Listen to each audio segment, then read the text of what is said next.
ma ogtahay in marka programming languages kala joogo tirada aanay ka bilaabanin 1 oo ay ka bilaabato 0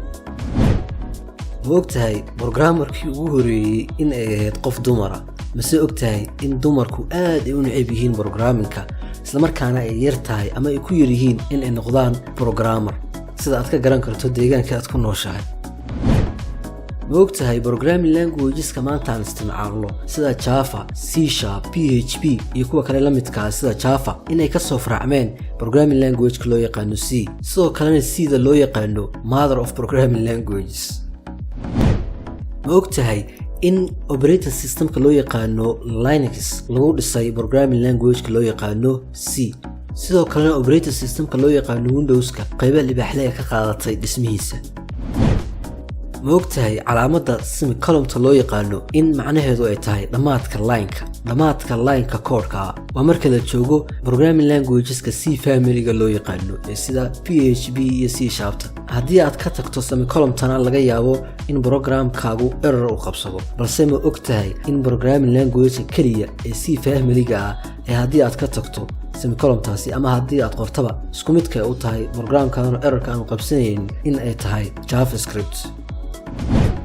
ma ogtahay in programming languagesku ay leeyihiin xidid sida geedaha oo kale geeduhu xididku waxay ku leeyihiin qaybta hoose kadibna kor ayay u baxaan oo faracyada iyo brancheska kala duwan kor ayay u yeeshaan balse ma ogtahay in programming languageku xididka uu ku leeyahay xagga sare qaybaha hoosena uu u sii farcmo oo brancheskiisa uu ku yeesho qaybaha hoose tusaale marka fileka ku qoran JavaScript oo kale computerka uu soo akhrinayo waxa uu ka soo bilaabaa line-ka koowaad oo ah fileka xaggiisa sare ilaa uu ka gaaro line-ka ugu dambeeya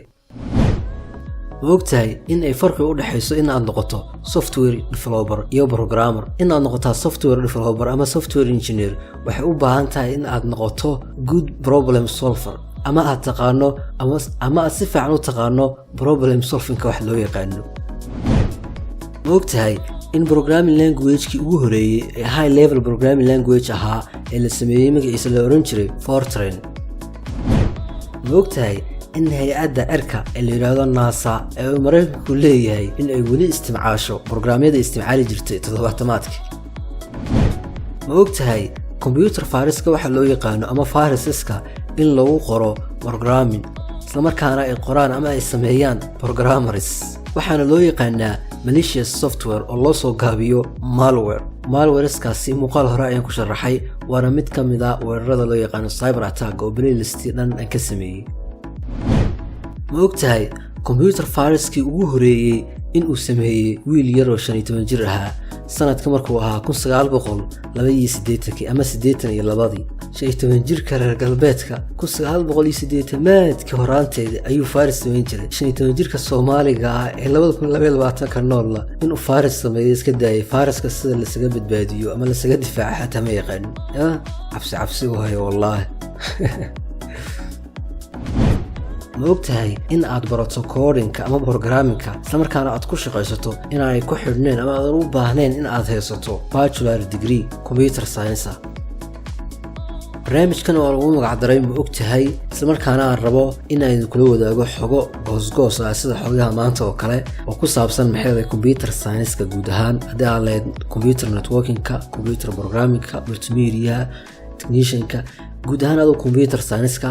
maanta intaas ayuu ku egyahay sida aad u aragtaan markaa saaxiibayaal iyo fakirkiinu waa muhiim igula wadaaga commentiga haddii aad doonaysaan barnaamijyada noocan aan soo badiyo maanta programmingka ay kaliya ay ku saabsanaa balse in aan soo ballaariyo oo aan soo badiyo haddii aad doonaysaanna muuqaalka like saara